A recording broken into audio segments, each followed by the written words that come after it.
This is an interview of Raymond Santoro, conducted by Collin Capurso on July 9th, 2025, on behalf of the Cobblestone Museum. Raymond Santoro is a dedicated local historian, accomplished author, musician, and a lifelong champion of the stories that shaped Holley, New York. A passionate steward of the village's heritage, Ray has published 7 books, including 5 focused on genealogy, and is perhaps best known for his popular volume, Haunted Holley, which captures local folklore and continues to fascinate readers now being prepared for a reprinting. Ray's interest in history runs deep, tracing back to his own family's immigrant roots. His grandparents came from Italy, carving out a life in Holley while facing the hardships and prejudice many Italians experienced at the time, including being made to sit on the floor of the St. Mary's Catholic Church. These stories left a profound impression on him, fueling a lifelong commitment to preserving the voices and struggles of the community's past. After attending the University of Southern California with the dream of becoming a film director, where he even had the opportunity to interview Steven Spielberg, Ray eventually returned home, drawn back to the landscapes and close-knit spirit of Orleans County. Splitting his time for a while between Arizona and Holley, he gained a renewed appreciation for the place he came from, its history, and its people. In Holley, Ray has become a tireless advocate for local memory, working alongside the Holley Historical Society and collaborating with the former historian Marcia DePhillips on a film chronicling the village's history, a project that has reached young audiences through scout groups and schools, fostering a deeper sense of local pride. Ray has demonstrated his dedication towards history and historical preservation. Beyond the archives and books, Ray's talents as a musician brought him to the local spots like the formerly Holly Falls restaurant and Medina venues, where he entertained countless residents, often paid with warm meals and friendly company rather than cash. Through his research into local family histories, his written works, his community films, and his willingness to share both joyful and painful chapters of Holley's past, Raymond has profoundly enriched the understanding of this small village's legacy. His life is a testament to the power of preserving local history, not just in records and photographs, but in the stories we continue to tell. Pleasure to have you here, Ray. Thank you. So the first thing I'd like to ask is, when and where were you born? I was born right here in Albion, Arnold Gregory Memorial Hospital, July 2nd, 1959. Happy belated birthday. Yeah. And then, kind of in the realm of your family background and them coming to Holley, what can you tell me about your family background and your grandparents' journey from Italy to the United States and how they came to settle in this general area? Okay, well, Italy became unified in 1861, and it was before that a bunch of independent city-states. And when unification occurred, it was similar to the U.S. before the Civil War. The North was heavily industrialized. The southern part was very agricultural and poor. And southern Italy, where most of the U.S. Italians came from, after unification, they were taxed at the same rates as northern Italy, and they just couldn't afford that. So they lost land. A lot of them decided to look for better circumstances here in the U.S. My great-grandfather, his name was Lorenzo Santoro. He came here in 1887, came to Holley. In Italy, he was a stone carver, not a cutter. He carved ornamental doorways, and they carved gravestones and things like that. So he came to Holley in 1887. His wife followed 3 years later with the rest of the family. Very nice. Kind of that, like, I've heard stuff with people in Sicily trying to escape and all that stuff. Yeah. Very similar in that regard, I'd assume. So our town was called Rocca San Felice. It was about 30 miles east of Naples, up in the hills. And several families from there came to the Holley area. Gotcha. My great-grandfather had 2 sisters that came over the year before him, but they went to Newark and Lyons, New York. He came here because of the stone quarries. And then a 4th sibling, a brother, came here in 1894. Gotcha. I was going to ask in that regard, is there any reason that Italians were drawn to Orleans County in particular? Or? The main things were a lot of them came earlier to work on the railroad, but in the late 1880s, early 1890s, the stone quarries were exploding all along the canal. And at one point, there was over 2,000 men working in the Orleans County quarries. So some of the stone quarry bosses actually went to Italy to recruit workers. And so they would come over here and later on send for their families. Some people came here just wanting to work and then go back, but then they would end up staying. Yeah. And then in that realm, what kind of challenges did people in your family face as Italian immigrants trying to establish themselves here in Albion or Holley, Orleans County? Yeah, well, as the new immigrant race, and every generation has one, they were the new people coming over en masse, and the old traditional families felt threatened by them. And so the first Italians that came to Holley, they all had to live on State Street, which is the Street 31 that goes toward. They were all of those houses there, but one, were occupied by Italian families by the mid-1890s. They would not allow them, or there was strong pressure not to move into the village square, that Very area. segregated. Yep. My great-grandfather opened up a tavern on Batavia Street. The building is still there, and it was called the El Santoro Cafe. That was in 1895. And so he became a businessman. When the trolley came through in 1908, my great-grandfather built a hotel/restaurant right by the canal bank where the gazebo is now. It's across the street. The building is still there. And he figured, well, I can take advantage of the canal traffic and the trolley traffic. Yeah. And so for many years, his establishment was quite busy. That whole street was almost like a second downtown because there was in addition to my grandfather's place, there was a canned goods store. The Catholic Church was on that street. The Baptist Church was there. The Holley Cheese Factory was there. So it was like a whole other section. So then Italians started coming up into that part of town. My grandfather, in 1937, moved to Park Place. He was the first Italian family on Park Place, and the people were not happy about that. So I always heard the stories growing up on how the Italians were put upon and looked down on. Yeah. So That's incredible. And you've mentioned previously that Italian families, as just said, weren't always warmly welcomed, such as a story you recounted at St. Mary's Catholic Church where they had to sit on the floor. Do you remember any stories or perhaps feelings throughout your family with that kind of treatment that they may have passed down to you? by the time I came along, most of that was gone, but it was still in the back of people's minds. And my father told me Italians couldn't join the police department or fire department until the 1950s. They just weren't allowed. Kodak Company in Rochester, George Eastman did not like Italians. And if you wanted to work at Kodak, you had to change your name. So I know I have family that did that just to get a job at Kodak. More Anglo-sounding, Yeah. almost. Like one of my cousins was Michael Calavito. He changed his name to Calvet and said he was French.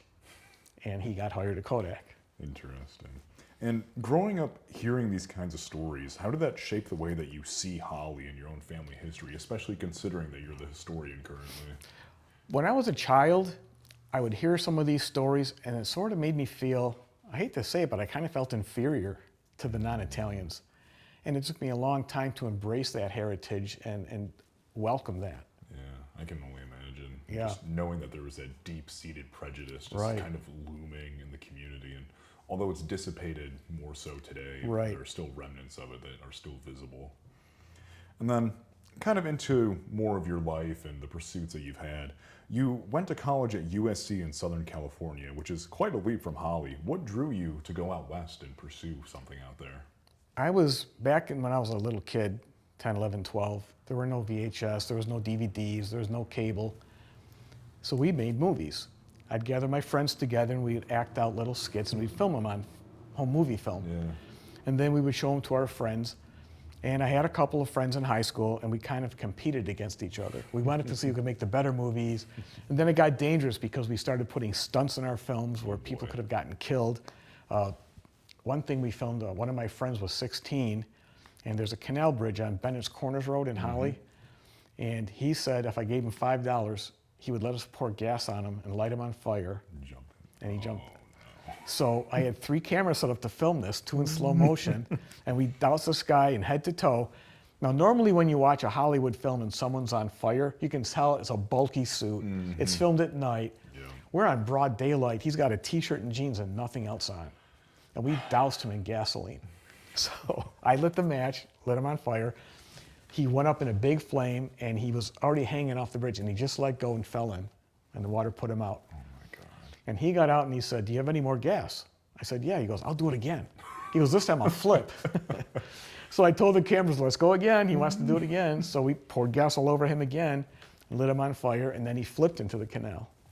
So when I edited it together, it looks like he's just falling and falling and falling. So As someone that's jumped into the canal from a bridge, it's far more of a drop than you'd actually anticipate. it is, and it's against the law. Yes. And of course, my movie was a Hypothetical, by the way. Yeah. My movie was a World War II Nazi film, and so I've got 4 people dressed in German uniforms, and here come 2 Orleans County sheriff cars with their lights flying up. And they said, "What's going on? We heard there was an armed something going on." I said, "We're just kids making a movie." And he laughed and just went like that, and they took off. Unbelievable. So, but yeah, so to answer your question though, we made movies, and because we were in competition with each other, we got better and better at them. And when I graduated, I went to Brockport State for my first 2 years, majoring in economics and political science. My goal was at that time to be an attorney. And I got a job on campus working with their animation department. And they had seen some of my films, and they said, "You need to pursue this. You need to go to film school." So I didn't know what to do. So I had a film I made called Abduction. It was a science fiction film that we filmed in Holley. And I entered it into a national film contest just to get critic reviews. I wanted to know what they thought of it. Well, I ended up winning the grand prize ahead of all the Super 8 and 16mm entries. And one of the judges was a man named Don Doler, who ended up working with J.J. Abrams. Really? Yeah, and so they gave me very high recommendations to get into film school. And so I just threw caution to the wind, and I'm 19 years old. I went to USC. I'd never been out there. And the education part was very good. The problem with going to film school is if you don't have connections, it's very hard to break in. And the other thing is, having worked on professional films, I hated it. Really? When you write a book and you're an author, they're reading your words. Yeah. When you work on a film, you're part of a team of 1,000 people, and it did not feel creative to me. It felt like factory work. You're given more of an occupation rather than an artistic expression, so to Right. speak. Yeah, it's like factory work, sometimes 10, 12-hour days, and it paid well, but there's no security in it either. When the TV show you're working on is done, when the movie is done, you're unemployed. You have to go look for work all over again. And I didn't want that kind of life. For sure. So as fun as that was, like one day, George Lucas came to our school, and he took our class to 20th Century Fox to see his rough cut of The Empire Strikes Back. So we got to see it months before the public did. And what I saw was 20 minutes longer because he hadn't edited it down. Did you get to see when Darth Vader revealed to Luke that he's his father? Yes. Oh my Yeah. gosh, unbelievable. I don't remember exactly, but I think we had to sign some sort of thing. Probably an NDA or something. Yeah, that we wouldn't. This was, what, 1980 it would have been? Yeah, So. 1980 it was. So, I mean, just going to 20th Century Fox, though, and having Lucas walk us into the room, and because he was a USC graduate. Okay. And John Carpenter went there. He did the Halloween movies, and so he brought Halloween 2 to our class to screen it with Jamie Lee Curtis.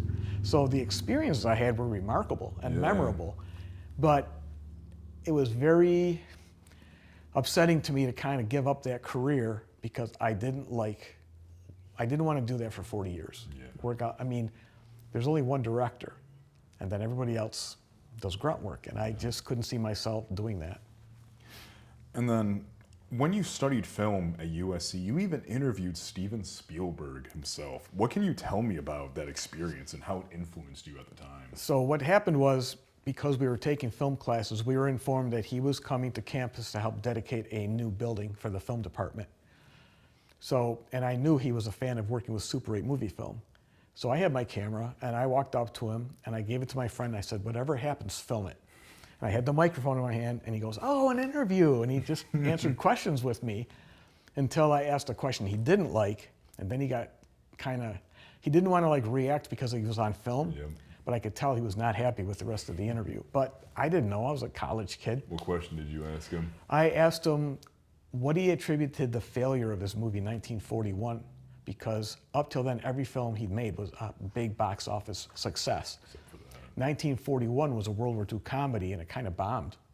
And I didn't say, "Why did your movie bomb?" I just said, "Why wasn't it as successful," or whatever. And he kind of got a scowl on his face, and he said, "Well, it did good in Australia, it did good in Europe, the Americans didn't understand it."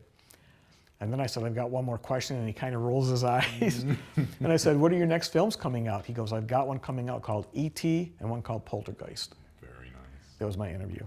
But I also interviewed James Brolin, if you know who he is. He's married to Barbra Streisand. Okay. And he used to be in TV shows. I interviewed him one time. I've got pictures, or I filmed George Lucas and his wife, doing the first dig with Yeah. the shovel for the, so I met a lot of, Clint Eastwood came to campus one day and he brought in Bronco Billy to show us. It was his Western. And he came to campus in a Ford Bronco just by himself in a pair of blue jeans, very down to earth. And he brought the film in. There's like 20 of us in the class. And so, I mean, the experiences I had were great. It was That remarkable. sounds incredible. But again, it wasn't small town that I was used to. It wasn't like fulfilling, I'm assuming, No. in some regards. It was not creatively fulfilling, and I am a creative person. So That's still incredible, though. And then through all those experiences, what ultimately pulled you back to Holley? I mean, was there something about the community or your roots here that made you want to return after your time in Arizona and California when you studied film, perhaps? in California, one of the first things I noticed by being a student out there and meeting roommates is nobody was from there. Everybody in California, it seemed, was from somewhere else. And half the kids didn't even know who their grandparents were. Wow. Whereas coming from a small town here in Orleans County, You might know all the way up to your great or even great-great. go back 4 or 5 generations. Yeah. And so that was very unusual for me, and it made me kind of long for that again. I didn't realize I was missing it until I had left it. Gotcha. And so that was one of the things that kind of got me to come back. The other thing was I didn't want to stay out there and work at something I didn't enjoy. Yeah. So at the fall of 1982, I came back to Holley. And then do you ever perhaps regret not staying or coming back and stuff? I know it's a bit of a loaded question. It is because in 1995, I worked on a film called Tin Cup with Kevin Costner. It was a golfing movie. Yep. And I was living in Arizona at the time, but I went part-time and kind of worked on it. And it brought back all the bad memories back of being stuck on location for hours and under the sun.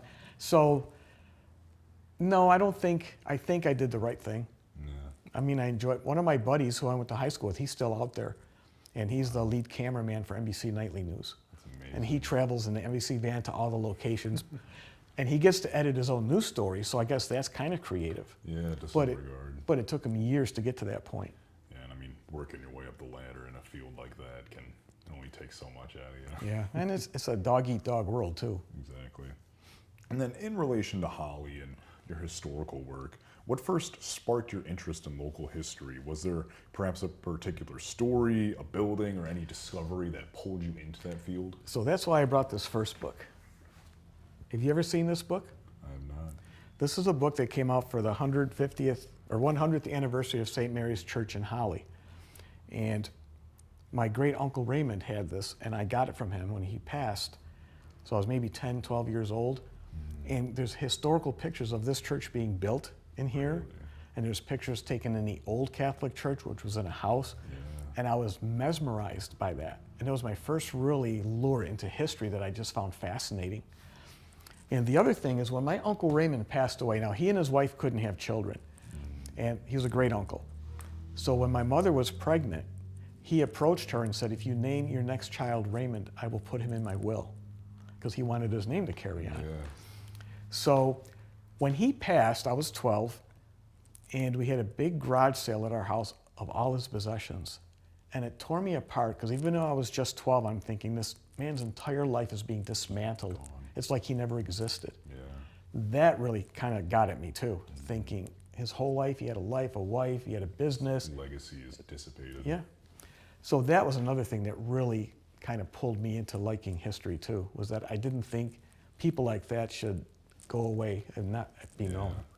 I had a somewhat similar experience when I was super young, maybe 8 or so. I received this book for Christmas, which was Events That Changed the World, with stuff all the way from like the Spanish Inquisition or the Armada all the way to Barack Obama's election, just full of these things. And it was fascinating looking at the gravity of the world. But Right. yours seems to be a bit more rooted in that local tradition. in a Right. way. Is there anything in that realm with that local tradition that really inspired that beyond what you found in the book, perhaps?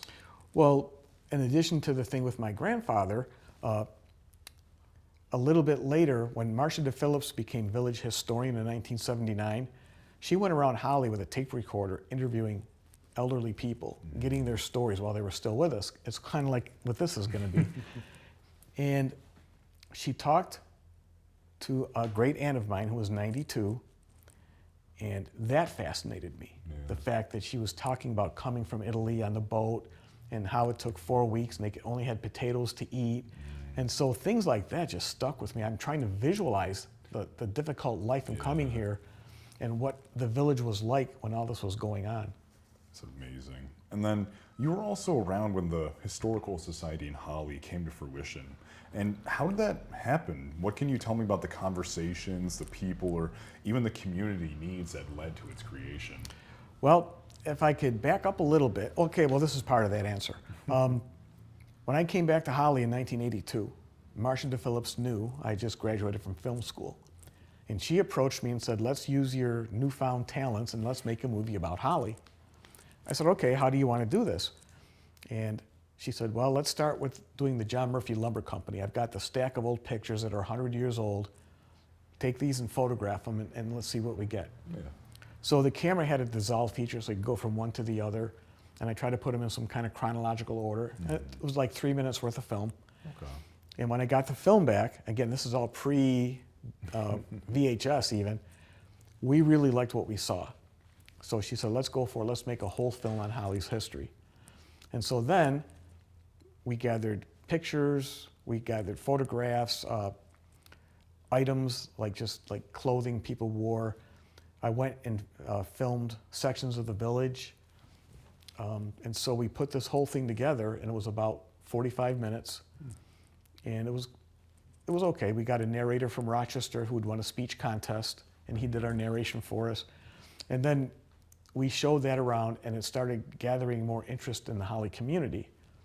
So that was like a precursor to our historical society. Based on that, because we were getting local papers were talking about it, we decided to, especially Marcia, she was a historian, she was really into it. She said, we need to have a museum. We need to put something together. Yeah. So in September, if I remember right, September of '85, a group of us got together of interested residents, and we said, let's form a historical society, which we did. And our first museum was in the post office. We had like a room off to the side when you walked in, and we had like displays and a showcase. And as people were going in and out, they'd stop in. Well, we were right there. Yeah. And we got a lot more members through that. And about the same time, a man named Ted Jenny, who was the chairman of Diaz Corporation, you might be familiar with Diaz. Yeah, the chemical spill in the late or early 2000s. Yep. He wanted to tear down the old train depot that was up on the tracks. And so Marcia contacted him and said, could we have that as a museum? He says, I'll give it to you for $1, but you have to move it or I'm tearing it down. So we got fundraisers together. We started doing activities.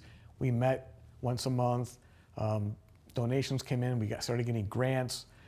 And in March of 1988, we moved it. It was a 2-day event because they had to lift up wires and things. Yeah. The day we went to move the depot, the contractor realized he could not move it with his equipment. So he took a chainsaw, cut the depot right in half down the middle, and moved each half separately, which did not please us because we were unaware. Yeah, I mean, you want to keep it as authentic as possible, too. So, but because of state mandates, when you get grants, there's a lot of stipulations. We had to put a basement, which it never had originally. Gotcha. There's the restrooms down there, there's a meeting room, a kitchen. And then we set the depot halves on that foundation. And then in July of '94, the museum opened. And all this time we'd had fundraisers and activities and things. So it was I was just looking at the guest sign-in book from 1994 on our grand opening day, and some of the people that signed it were legends of this county. Really? A lot of people that have since passed were there. Of course, Bill Lattin gave opening statements. And so yeah, the Historical Society came together. At one point I was secretary and I came out with a newsletter, did that for 4 years. And then, so I should backtrack. From 1985 through 1987, I went to Arizona to work in Phoenix because it was tough finding a job here after I did that movie and I was going from job to job. So a friend said, hey, I got a video store in Arizona. You're welcome to come out. He goes, I know it's not really using your degree, but it's kind of like on the... So I did. I went out there and I had a good time and I stayed there for a couple years. In 1987, I got contacted. Our society got a grant from the New York State Council on the Arts, which is now GoArt. They got this large grant to buy video equipment and to make another movie. And they wanted me to make a movie about the moving and restoration of the train depot. Okay. And so I corrected some mistakes from the first film, and I had a narrator visible on screen. The first time you could just hear him. Yeah. And worked quite well. And then we ended up showing that all over. The Medina Train Museum had us bring it up there and show it. Different historical societies asked to see it. Yeah. And so that was good. And that brought in a lot of donation money. Because between the two movies we did, we started selling copies on VHS. Oh, okay. And it made thousands of dollars for our society, the society. Amazing. Yeah, it was quite an event. I moved back here, well, I was here from 1987 to 1994. And in 1994, I took the post office test and went to Arizona and worked at the post office there for 27 years. Wow. But I always came back here. Every vacation, I'd be back. My father had me promise to please take care of the family graves. So every May, I'd take 2 weeks of May and I'd come back and I'd buy the flowers and water them and did all that. So That's amazing. and I've done it for years. And so you did postal clerk stuff in Arizona. What was that kind of occupation like? What did you do there? The reason I wanted a postal job, it was the opposite of film crew work because they had never had a layoff in their entire history. I knew if I went there, I would never be laid off, as opposed to working on films where when your film is done, you're unemployed. Yeah. I wanted that security. I wanted a good benefits and such. So I took the job, and my job was called mail handler, and my job was to unload trucks and sort mail on the inside. I didn't have to go outside. Gotcha. And I did that for a lot of years. At one point, I became a supervisor, did that for 6 years. And I was what they call a fill-in supervisor. Your mom, she's a postal worker. She does clerk work, yes. So I was what they call a relief supervisor. So I was still getting paid hourly. But they didn't like that because if I'm working 60, 70 hours a week, I'm getting their pay, but I'm getting paid hourly. I was making more than the plant manager. Whoa. So they said, either you go on salary or you cannot be a supervisor anymore. And I said, if I go on salary, I'm going to lose $25,000 a year. No. They said, okay, go back to unloading trucks. I said, okay. Then the union snapped me up. We want you to be a union leader. So I ran for union office and I became union president for 3 years. Wow. And that was fun. Oh, It was a challenge. I'm sure. So I wore a lot of hats at the Postal Service. I learned a lot. Back then I enjoyed it. Things have changed. People don't mail things anymore. Not so much. No, not like it used to be. I mean, you used to have to take a test to get hired there. Yeah. And now they just hire people off the street. So, And then, in what ways have you seen the Historical Society help bring people together or raise awareness about Holley's past? I mean, you mentioned looking at the guest book on opening day and Yeah. all the donations that came through. I mean, how did that contribute to the community? And in what ways have you seen that kind of flourish? I think to have a museum in a community the size of Holley is important. And I think because we're so visible behind the square, and we got involved with the schools early. I think if kids develop an interest in local history at a young age, sometimes it carries through. So every year we would bring the 2nd or 4th graders through the museum. And for years I would go to the school and show the history of Holley film and ask questions of the kids. And so we did that for a long time to raise awareness. The other thing was just reaching out into the community and sponsoring events. We would have they call it the June Fest now. We used to call it the Fountain Fest. And it was historically oriented. We had a Christmas times, we had a Santa Claus and Mrs. Claus greet the kids. We do things like participate in the canal trek. We give coffee and refreshments to them. So we try to do things in the community. We give 2 scholarships each year to the 2 graduating seniors. That one's most improved in history, another one for someone going into criminal justice. So we try to be present in the community and active. And it's worked for us because as people know that we're there, people will come down, do you want these old pictures? We don't know who they are. And sometimes we take those and we try to, otherwise we have files for unidentified photos, which is frustrating, but we really have tried to actively involve the community That's amazing. in the events. So, And then throughout your life as well, and living in Holley, there and back, you've also published 7 books, 5 of them being genealogical. And what inspired you to focus so deeply on genealogy, or what other kinds of family records or families and stuff have you traced or looked at to inspire this? I think it went back to my Uncle Raymond when he died and didn't have children and his life got dismantled, and I really wanted to do biographies. And at first, when I started doing genealogy, I was just drawing line charts with names and birthdays and death dates. And I said, this isn't enough. People need to know who these people are. So then I started interviewing people. And then I started going to the village office and getting birth and death records. I'd spend time at the cemetery. I'd spend time going to interview elderly relatives. And through doing all of that, I almost taught myself how to research. There were no computers back then, so it was very difficult. There was no Ancestry.com or anything. Doing that, I published my first book in 2006. And after that, shortly after, everything came online, and then I was able to do a lot more research. Yeah. So in 2019, this was my big family opus book right here. 648 pages. Wow. And it took me years of interviews. Yeah. I even went to Italy and talked to relatives there to fill things in. That's amazing. So that was and I wanted something to leave behind because I don't have kids. Yeah. And so in a sense, that's my child. I'm going to leave something the behind. legacy. Right, something for future generations to read about and look into. That's incredible. And what were some of the most surprising or perhaps moving discoveries that you've come across while researching local family histories in terms of this genealogical research? It could be yours or someone else's as well. There's a lot of stories that don't get talked about. My grandfather's generation, the ones who came from Italy, they had a sister, and all I knew was that she was the oldest in the family, but nobody ever knew what happened to her. And family legend said that she died as a young girl not wanting to go to America. Wow. So when I went to Italy, I found her death certificate. She was 11 years old. Her name was, they called her Jenny, it was Giovanna, in Italian. And she literally died at age 11, like a couple of months before the family went to the US. So that could be a true thing. Yeah. The other thing I learned is how many, the doctors back then were in their infancy. A lot of children died young. And so you read about twins born and one lived 3 weeks, one lived 2 months, and the heartbreak the families must have gone through losing those children like that. There were a lot of fascinating things. I learned of our family's connection to organized crime, which really kind of surprised me. I won't go too much into detail, but I had a cousin named Angelo Santoro. He's buried in a mausoleum in Holley. Okay. And after World War I, he used to go play pool in pool halls in Rochester, and he was very good. And he would like get money from people, you know, and he would win all these games and end up building his own pool hall. And then he built a cigar store right in downtown Rochester where they had Midtown Plaza ended up taking the site.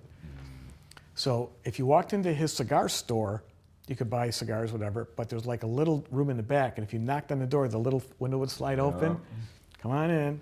He had gambling back there. Oh boy. And alcohol during Prohibition. What he wouldn't do was prostitution or drugs, so the cops pretty much left him alone. If there was going to be a raid on his place, he'd be tipped off, he'd hide everything. Gotcha. So he was able to go all through Prohibition doing this. Now, Al Capone in Chicago heard about this. Who's this guy in Rochester making all this money? Al Capone and a group of his men got on the train in Chicago, headed to Rochester, and they were going to strong-arm my cousin into doing prostitution and drugs. Oh boy. Well, of course, he got tipped off, and the Rochester Police Department was there in force to meet the train, and they said, "You're not getting off this train." They would not let them get off. So That's insane. So the things like that you find out. My grandfather was in the jukebox business. Really? And he started with one machine in Medina at a place called the Iroquois Hotel, which is no longer there. And this is 1933, during the Great Depression. He put one jukebox in there. Back then it was a nickel a song. And you couldn't even pick the song. You put the nickel in, it would just play them in order, right? Whatever, yeah. So a couple days later, he gets a call from the hotel manager saying, "Come get this piece of junk out of here, it doesn't work." My grandfather goes to Medina and he said, "It doesn't work because you can't fit any more nickels in it. It's overflowing. Do you want your cut or not?" "Oh, okay, you can leave it here." So from that one machine, he kept buying more, buying more. By 1937, he had 205 jukeboxes that he owned, all through Orleans County, Genesee County, Niagara County. And he was making about 40 grand a year back then, which in the 30s was really a lot. Yeah. So he one time tried to put 2 jukeboxes in the city of Buffalo, and the mob took baseball bats and smashed them up. And they said, we don't go into the small towns, you don't come into cities. Next time you try to come into the city, the baseball bats are getting used on you. Whoa. So he was in like Albion, Medina, Halberton, Holley, Kendall, all these little towns they didn't want to deal with. That's where my grandfather had all of his jukeboxes. Huh. I never realized there was such a massive crime syndicate in this area. Yeah. Perhaps. And of course, it's since died out, but Yeah. like the cousin Angelo in Rochester, he finally called it quits in the 1960s because the Valenti brothers out of Buffalo said either get out of the gambling business or we're going to have you killed. And he was in his late 70s by then anyways, and he was a multimillionaire. Didn't want to deal with it anymore. Yeah, so he just said, that's fine. The irony is when he passed, all these cousins came out of the woodwork all wanting to claim, Continue. we want some of this money, whatever. They didn't find, almost all of his money was missing. They don't know what happened to it. Really? He had some in a bank, but he really didn't trust banks, so he buried it in coffee cans and things on his property. Huh. Somebody bought his property with the sole intent of just looking for the money, and they didn't find much at all. Wow. But they found something at the very least. Yep. So, Incredible. so those are the kind of things, when you're doing genealogy and you hear these stories, you want to Yeah. record them. These local things that Yeah. just get lost to history. That's incredible. And then in a similar realm, your Haunted Holley book is currently being reprinted. What kind of stories does it perhaps explore, and why do you think people are so drawn to local Haunted ghost Holley. tales? Have you ever seen this? Uh, So, the reason I wrote Haunted Holley is I always had these little stories in my mind of weird things that happened to me as a teenager. And as I got older, I said, I want to record some of these. I want to write them down. And as I was writing them down, more things came to mind, and then more things. And then as people knew I was working on that, they said, well, can I give you a story? And I'd say, sure. So the book ended up being 28 short stories, mainly around Holley or people I knew yeah. and things that had happened to them. So for some reason, I think people are just drawn to that kind of thing. They want to read about, especially the local connections. Yeah. So, And then, do you have a favorite local legend or perhaps a haunting from within the book that still gives you chills to this day or you find particularly interesting? so there was one story, in fact, I read it out loud at the book signing, that has still to this day stayed with me. When I was 14, 15 years old, a group of us teenagers were in a friend's basement using a Ouija board, which, and most of the time we were just pushing it, playing with it, you know, whatever. Pretending that you didn't push it. Right. I'd say, you're pushing it. No, you're pushing it, kind of thing. I think a lot of times your subconscious pushes it. Yeah. So, and I'm open to any possible explanation. I'm just open to anything. So we said as a joke, who's the next person in Holley that's going to die? And it spelled out Paul Rocco. Now, Paul lived on Orchard Street in the village on the corner house. He was a couple years younger than us. I think he was 12 and we were 14, 15-ish. And they said, let's call him up. So I get on the phone, the old dial rotary phone. Yeah. And I called Paul. I said, hey, we're using a Ouija board. It says you're going to die. He starts laughing. He goes, ask it how I'm going to die. So I said, Ouija, how's Paul going to die? And it spelled out strangle, the word strangle. Oh boy. And we're laughing. We're thinking this is a big joke. So we end up for the night. We go home. And this is wintertime. This is December. Yeah. Probably don't think much of it. Right. We just had a bunch of laughs over it. So a couple days later, he's out in front of his yard with a snowblower. Yeah. Snow blowing the yard. He had a long scarf that went around his neck, and the scarf got caught into the gears, went, and he fell over in the snow. And his mother looked out and saw him, and he was blue. His eyes were dilated. Yeah. They went out there. He wasn't breathing. They called 911, and they worked on him for like 20 minutes with the heart paddles, and they got him breathing again. Wow. So our prediction came true because they said he was legally dead at one point. That's insane. 3 days later. Whew. And that's not the end of it, though. So when Paul died of natural causes years later, he was a garbage man. He played in a band, and they played all over the world. He was Really? a highly regarded guitar player. What band was it? Chesterfield Kings, they were called. Okay. And they've got videos, you can look them up. Yeah. So he was in Italy on a tour. He was did a whole European thing. So he was quite well known. But for his benefits and things, he worked as a garbage man. And so one day he was on the garbage truck and he got a thing to dump into the truck. And the guy was driving, and the mirror on the garbage truck hit him in the back of the head. Oof. And it gave him a concussion. And the medication they used to treat his concussion destroyed his kidneys. Oh and he died of kidney failure when he was 47. Wow. And I had a picture of him. So when I came back to Holley one time, I went to see his mother, and she was in her 80s. And I said, Betty, I got a picture for you. And we sat down at the table, and I gave her the picture of Paul, and she looked at it, and she looked up to me, and she goes, you know, this isn't the first time that Paul died. And I got these chills. I knew exactly. It's almost like she knew, but she didn't know. Yeah. But I just got chills, because why would she tell me that? Like, what led her to say that? So I put that whole stories in Haunted Holley, and there's other similar ones like that. Yeah. And I don't tell people what to believe. I just put it out there. You come to your own conclusions. Yeah, it's just documentation more than anything. Right. So Bill reads it. He says, oh, it's a bunch of fairy tales. Because he's an atheist, which he's got every right to be. Yeah. I'm more open. I think there is something after we're gone. I don't know what it is, but because of what I did with this book, it really helped lead me to see there's something after this. Gotcha. So that's an incredible pursuit, and that story is definitely a little spine-chilling. Yeah. And then through the relation of sharing history through film and other community programs that you participate in, you mentioned that you create a film about the history of Holley with Marsha DePhillips, and kind of how that project came to be and the process. What was that like? Like tracking down old photographs, perhaps, interviewing some of the local residents, or digging deep into those archives, especially being a historian, that work that you put into it? It was difficult because back then, like I said, there was nothing online. You had to find people that owned pictures. And so we had to go talk to people and say, hey, have you got a picture of this building when it was old? Have them go dig through everything they had. Yeah, it was very time consuming to find material.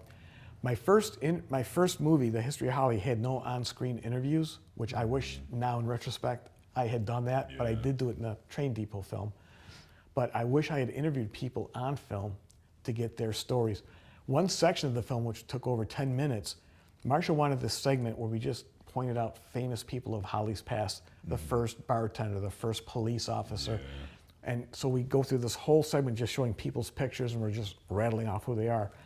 I have since taken that segment out, because when you show that to kids, it totally bores them. They can't focus. Sure. These names mean nothing to them. They were more interested in showing like the buildings in downtown and what used to be there and architecture destroyed. They can actually visualize it and like realize. We did have some live action sequences in it. In 1974, all the Holley teachers went on the picket line, carrying billboards, and I filmed that, and we put that in the film. We filmed a T-ball game, because we had a segment about all the villages used to have baseball teams, village teams. So Holley had a team, Hullberton had a team, Brockville had a team, and they would compete against each other, these teams in the villages. So we had a bunch of those old pictures, and then we went on to show high school sporting teams, and we ended it showing a live T-ball game where the kids were playing. Another thing, we did a lot with Holley's marching band, and Holley used to have a very well-known marching band. They used to go to the state fair and win the championship every year. Wow. In 1980, the Holley Color Guard went to Denver, Colorado, and we beat every school in America. Wow. We beat every school out of Chicago, LA, New York City. Holley beat all of them with their color guard, and people don't know about that. No, I had no idea. In 1960, the Holley Marching Band marched in the Macy's Thanksgiving Parade. Really? Because they were so precise, and their precision was, there's been 4 record albums they've recorded. Really? So we had a segment of the Holley Marching Band in our History of Holley movie, because that was such a significant part. Yeah, like these little building blocks of the community almost. Yep. It's incredible. So we did that. We had one Memorial Day parade in there, and it shows 2 World War I veterans putting the wreaths at the graves. Yeah. This is back in so I mean, we had a lot in there of live action too, not just pictures. But the pictures, and see, pictures draw out more pictures. Yeah. You know, people start seeing them, and sure enough, when they saw that movie, people, oh, I got a picture of the old coffee shop downtown. Do you want it? Well, sure, bring it to us. And so it was very significant in that it drew out a lot of things we hadn't seen before. That's incredible. And then on top of the film and stuff along those lines, how did it feel to see your film shown to scout groups and other school kids, knowing that you're helping build a sense of history and place in the community? It was kind of like, I felt 2 ways. One, because I'm a perfectionist, all I can see are flaws. Yeah, I can attest. I know exactly what you mean. But the kids seemed to really like it. And when I took that middle segment out with the names, it held their focus a lot better. Gotcha. I mean, I still have the original where it has all that in there, so it's not Yeah. lost. But the version we showed to the kids, and now that film is over 40 years old, that's become history in itself. Yeah. One thing Marcia DePhillips always said is you should preserve today's items because that's tomorrow's history. That's a good quote. A lot of people don't save church bulletins and programs. I save everything, and I just file it. Because, I mean, one day that someone might be picking through your stuff when all of us have passed and say, Yeah. I didn't know that was a thing. Yeah, so Incredible. I think the film has done justice in that it's funny because the questions you get from kids, obviously, most people know there were 3 people from Holley on the Titanic, and the woman survived and the 2 men with her perished. And so that always comes up when I'm talking to the kids. And I wish I had put something in the film about that because it's such an interesting bit of Holley local history. Yeah. I mean, you can always look back and Yeah. reflect, but it became what it is, and it's still a huge staple of what the community has evolved into. And then also throughout your life, you've been involved with the local culture and primarily as a musician. Besides your work as a historian and author, you've also played organ and piano at places such as the Holly Falls restaurant, where they even fed you for free. How did music become part of your life here, especially participating in things like the annual patriotic service at the museum as an organist? Well, I've known Bill Latin for almost 50 years. He and my mom both worked at Albion High School back in the 70s, and that's how I first got to know him.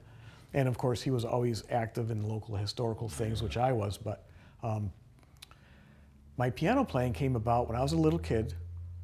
My older brother, who was 10, would take lessons, and he would sit there and practice and read the notes, and when he stood up, based on what I heard, I could go play what he played without notes, and he would get very upset with me because he could never play without music in front of him. Gotcha. I would hear it and just play it. And there's a story in Haunted Holley about that too. But so I'm kind of self-taught. I really didn't have any kind of formal lesson training. But over the years, I would learn how to play. And then I had my first professional job when I was 15. I played for a 75th birthday party. And then when I was 16, the Brockport Country Club gave me $5 to play 3 hours a night. So I was still in high school doing that. And of course, people would request songs. I try to learn them. So I've always played music. It's always, doing music kind of frees you. Yeah. Your mind kind of gets in that thing and you're just sort of like free when you're playing. That's amazing. So I've played at many places.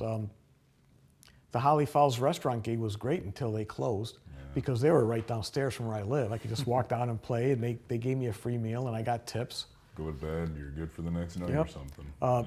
Medina at the Bent's Opera House, they paid me quite well, and I got tips. I didn't get a free meal though.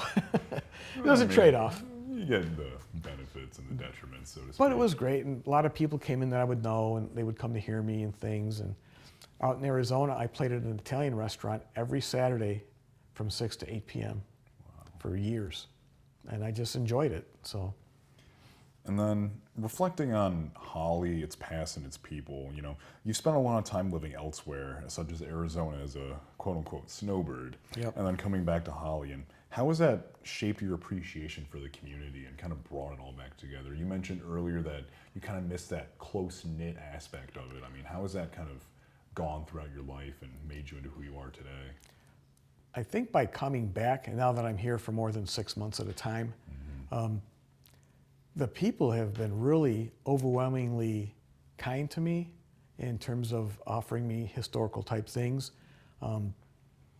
Even though I'm a charter member of the Murray Holley Historical Society, and now I'm the village historian, I'm also the secretary for Orleans County Historical Association. I'm a volunteer here at Cobblestone. I'm on the board of the Clarendon Historical. So all this stuff, it kind of keeps me going. I love it. Yeah. But the people that I'm involved with are wonderful. And I don't think you would ever get that in a larger community. It's the same in Arizona where people are from every place else. There's not people very few people are native Arizonans. Yeah, that have like lived and breathed the area their entire life. Yep, and so there's something about being in a place. I can go back 4 generations on my mother and my father's side. I go to the Holy Cross Catholic Cemetery in Holley and I can see 4 generations. And there's something to be said about that because not only do I have 4 generations, but other people do. And people I went to school with, our parents knew each other, went to school together. And so there's all this interlocking history, which I just find fascinating. And I'm still learning things. Today at lunch, I brought this lady's wedding picture. She's been married 75 years. She's 94. Her name is Rose Gifaldi. And I said, Rose, this is your wedding picture. Tell me who all these other people are. And so I labeled the entire picture today. That's amazing. So that kind of stuff, you could never do that anyplace else. No, I mean, considering that a lot of these people might be gone, or Yep. you might just have a picture online and you're wondering who the hell are these people, and we'll never know. Yeah, because so many people didn't label their pictures years ago. No. So somebody had these, I made copies of them, I printed them out, and I'm working on getting them labeled. There's so few people of that generation left. Roy Bubb, 94 years old, look at the guy. Yeah. He's sharp as a tack. He's helped me out with certain things. So that kind of thing, that the close-knit thing, not only that, but the people who are there are very kind and helpful. Yeah, and I should have asked earlier, but as a town historian, what does that kind of work look like on a day-to-day basis? What do you do typically when you are finding these things or compiling all these together? Yeah, so Catherine Cooper has been very helpful to me in terms of guiding me what to do. I took over for Marcia, and Marcia was sort of like, she was my mentor. She was kind of training me, and she knew at some point she'd have to step down. And due to some serious health issues this year, she finally did. She hasn't been able to go out of the house much at all, and so she's been having me do her things anyway. Gotcha. So we have a display case at the Holley Village office. I rotate the display 4 times a year, which she would have done, but I do that now. I'm the editor of our Historical Society newsletter, and again, she would have done that, but she can't. So I've kind of been taking on her things little by little anyway. But with her guidance and her advice, it's been a very nice transition. I'm sure. I'm down at the museum 3 or 4 days a week. We have piles and piles of documents that have never been filed. Really? Our president is Danny Maughan, and he's good with setting up events, doing microphones, restoring things, but he never really liked the paper aspect, and that's where I thrive. Gotcha. So we've got file cabinets, and I've set up filing systems and so I go down there and just file things. I find pictures, I put them where they go, I find documents. I have a file for every single Holley class that's graduated since 1891, and if I get something from one of those classes, I drop it in. So I've got a whole file on the military, a file on the schools, one on the hamlets for the township, which is Halberton, Murray, Fancher, Heinsberg. So I have all that. Yeah. So it's really been, I keep educating myself every single day. I keep learning. And if I find things that I have questions of, I'll take it to my luncheon ladies and they can help me out. Or I'll send Marcia an email and ask her, or I'll talk to Bill. He's got a great knowledge. He was telling me things about Halberton the other day that I'd never heard that I'm putting into my book. So it sounds like a very intricate yet personal pursuit in some regards. Yep. Now, most towns do have a historian's office. Yes. Holley does not have a space for one. We checked at the library, and their upstairs isn't being used, but it needs to be redone, and that could be years. So right now, I'm using the museum as my office, and I'm there every Saturday, 12 to 3. When I first came back from Arizona 4 years ago and started going back to the meetings, I asked if we could have that museum open on a regular basis, because up till then it was just by appointment only. Well, if you are open on a regular basis and have people sign in, that opens up grants for things. And so since I got back, we've been open every Saturday, 12 to 3, often longer as people come in. So that was something I got going. I had a life-changing experience 5 years ago. I got cancer. Did I tell you this? No, I'm sorry to hear that. So I had prostate cancer, and I was only 60 years old. And I said, well, I wanted to work till I was 65, but it's best that I retire, because after surgery, they were afraid of me getting blood clots. And I almost think it was destiny that made me get that, because then I became a snowbird. By being retired, I could go back and forth to Holley. And so my first year back I came back in May of 2021. So this is my 5th year now coming back. And I've really gotten the Historical Society reinvigorated. It's amazing. I like paper stuff, so I like doing a newsletter. I like doing research and writing things, so that's my strength. It's amazing. And throughout all of your life, what changes have you seen in Holley over the decades, both good and perhaps the bad, or even the ugly for that matter? Well, I'll tell you, Holley, and you lived there for a time, Yep, I lived there from 2014 to 2016. When I was a kid in the 60s, Holley, 2004, yeah. so let's go back 50 years. 1965 is 50 years ago, 60 years ago. I was a little kid. Holley had, and I recall, a meat market, 2 grocery stores, a bowling alley, a movie theater, 2 clothing stores, 2 hardware stores, a bank, 7 bars. Whoa. So it was, you didn't have to leave Holley for anything. Everything was there. And your doctors, dentists, lawyers, they were all upstairs. Gotcha. The changes that I've seen, which I don't like, is there are no stores in Holley anymore. No.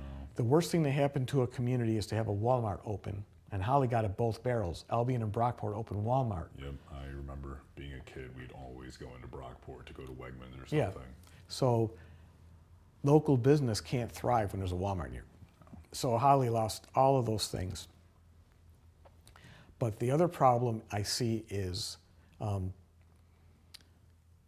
this is, well, yeah, I think the Walmarts was the worst part, opening up and driving out things, but then people got used to commuting a lot more. Yeah. You know, in my grandmother's generation, they didn't get driver's licenses. They walked downtown Holley and they could get everything. Yeah. So, but there's been an attitude shift in people. Why not drive to Rochester? Why not drive to out of town to do things? And I think that's really hurt. Back in 1963, there was a proposal. Urban renewal destroyed a lot of small towns in this country. Yeah. And it was real big in the 60s, tear out everything old and build new. The proposal for Holley was to buy all of the buildings on the one side where the bank and Sam's Diner is. They wanted to buy that whole side, tear everything down, and put a strip mall there. Fortunately, Gordis Hardware and Rayburn's Jewelers refused to sell out. Yeah. So they could only tear down that block of buildings where that bank is. Gotcha. It's a travesty to have lost that. Yeah, I mean, I'm happy that they held their ground at least, but seeing these things just fizzle out.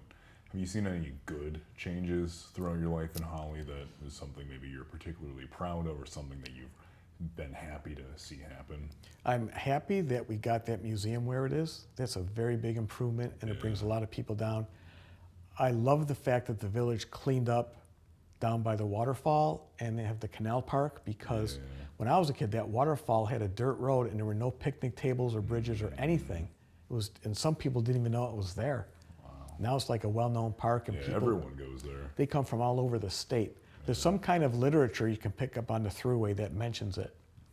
And the nice thing is they have to go down on that one road, but they come back up right in front of our depot. So a lot of people that stop on Saturdays are from out of town. And they just kind of stumble into. Yeah, they want to see it, they're interested in it. So I think those things, cleaning up that canal park, has been a real blessing for Holley. That's incredible. So I think another great thing that's happened is the renovation of the old Holley High School into apartments. Yeah. That building was on danger of being lost forever, and now it's beautiful. It's beyond beautiful. Yeah, I mean, I lived over on Getty Street near Stockham Lumber, and I had a friend that lived over near the Village Square, so I'd walk through that little parking lot area, and I remember just seeing broken glass, Yeah. and it was just a total state of disrepair, and seeing it revitalized and rebuilt is just incredible. I'm happy to see that it's still authentic, but Yes. new. Yep. They even put the name Holley High School back on. They had Yeah. to remake the pillars that were in front. They just did a beautiful job. So I think Holley has a unique feature. Very few villages have a village square, Yeah. which is a very European style of a village. If Holley could get the right blend of merchants to come in, I think we could be on the verge of another renaissance. Like a renewal of the downtown, Yes. so to speak. I mean, we see that all throughout lots of places in Western New York where the main streets are just dying. Here in Albion, a business will pop up and then die out a year or two later, and it's an unfortunate reality that we see around. I was talking to a lady at lunch today, and she said 20 years ago, downtown Medina was a dive and Albion was thriving, and now it's the complete opposite. Yeah, it's completely flipped. You know, the Hungerfords have poured big money into Medina. You've got Zambistros, you've got the Author's Note bookstore, you've got a lot of reasons to make that a destination, and you don't have a Walmart. That is true. So I think that all those things factor in. I think Holley, hopefully, you know, we have a great mayor. He's very interested in trying to bring business in. And so it's a waiting game. If Sam's reopens soon and I hope so. that Holley Falls building gets sold, and maybe we'll have some things come back in. That'd be amazing. And then What would you say makes Holley special or perhaps unique compared to the other small towns that you visited throughout your life, or even just in Orleans County itself? I think what makes Holley unique is that we had three forms of transportation converge there with the canal, the trolley, and the train. Now, other towns have had this too. But I think that led to exponential growth in the village in the 1850s and 60s. And Holley's population is the same now as it was in 1900, Wow. which is interesting.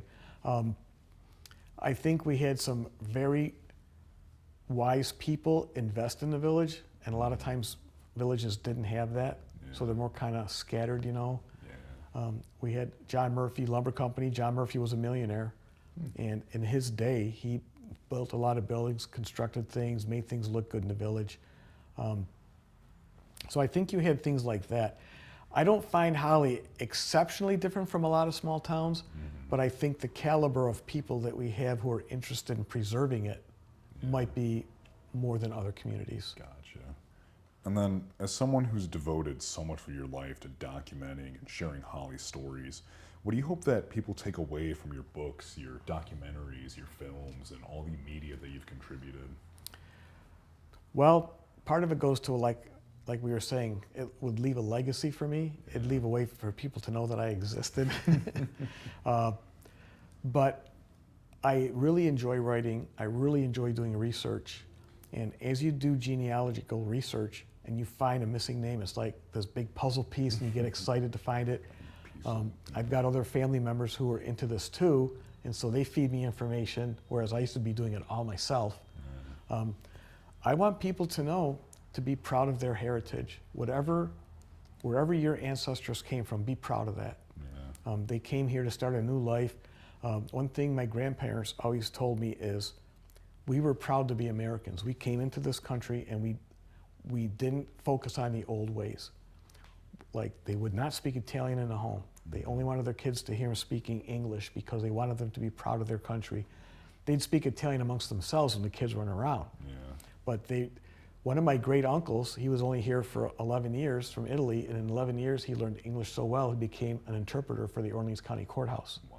And he did the census in 1910 based on the English that he had learned. So I don't think today's immigrants take the same point of view. And I know we're a patchwork nation, and I get that, but I think immigrants back then were very proud to be Americans. I think that's kind of been lost. Not only with the Italians, Albion had a very large Polish influx. Yeah. For the same reasons. They would be recruited to work on the stone quarries. And they were proud of their heritage too. A lot of the Polish, there was 2 Catholic churches in Albion, did you know that? I did not. So one was called St. Mary's, that's where the Polish people went. The Polish welcomed the Italians to their church because they weren't as welcome. So immigrants always seem to want to help each other too. Yeah. You know, the Irish had their time when they were the put upon immigrants and people made fun of them, and they came to dig the original canal. So every group has had its day. Yeah. But I do like the fact that my family, even though they were mistreated, they were still proud to be here. For sure. So. And then my last question for you is there a message that you'd like to pass along, whether it be about preserving history, understanding our ancestry, or simply valuing where we come from? I would tell people, stop and smell the roses. Really stop and look at where we are. Whether it's Holley, Albion, Medina, Lindenville, Kendall, really look around your town where you live and appreciate what you have, because a lot of parts of the country don't have this. No. There's so many, especially cities are a lot more transient. It's something to be said about growing up in a community where you know your neighbors and you feel comfortable with your neighbors. So take that and really appreciate it. For sure. And then that concludes the questions that I have for you, but are there any stories, anecdotes, or something that we didn't get to that you'd like to share before we conclude? Well, I shared the one about my friend being on fire. We did another, when I was going to Brockport State, I was also making films. And Brockport, up until 2 years ago, right next door to Brockport Diner, had like a 150-foot tall radio tower. Do you remember that? Yeah, I know the one you're talking about. So I had a college roommate volunteer to climb to the top of that for my movie. Oh my gosh. So I said, okay, well, I'll come up with a plot after I film that. I'll come up with a movie to encompass that event. So he climbed all the way to the top, and as he's climbing, there's a crowd starting to gather. Oh boy. This is 1978, I think. And the crowd's getting bigger and bigger. I'm filming this thing, right? So right when he gets to the top and you really can't see him, two cops pull in, and they said to me, is there anybody up on top of that tower? And I said, I don't know. I didn't really want to lie. All these people just gathered here for no reason. So anyways, he came down, and they handcuffed him, Oh boy. arrested him for trespass and disorderly conduct. And the cop said, well, you're being arrested, but you got a lot to be climbing that. I paid his fines for him. It was $15, and they let him go. Crazy. And we had our film. Another time, I got one of the Rochester newscasters to do a news story for me on film. Wow. Because we were always trying to outdo each other. So that was kind of fun. But the filmmaking was a lot of fun. And I was known in Holley in my teen years for doing that, putting people in our movies. So I wish I could still do it, but film isn't used anymore. No. And there was something about film where you could hold a strip of movie film up to a light and you could see the images. Yeah, I've always thought that's so fascinating. Physical media was just so much fun to work with. And like I said, we made these films before we had smartphones and digital cameras and all.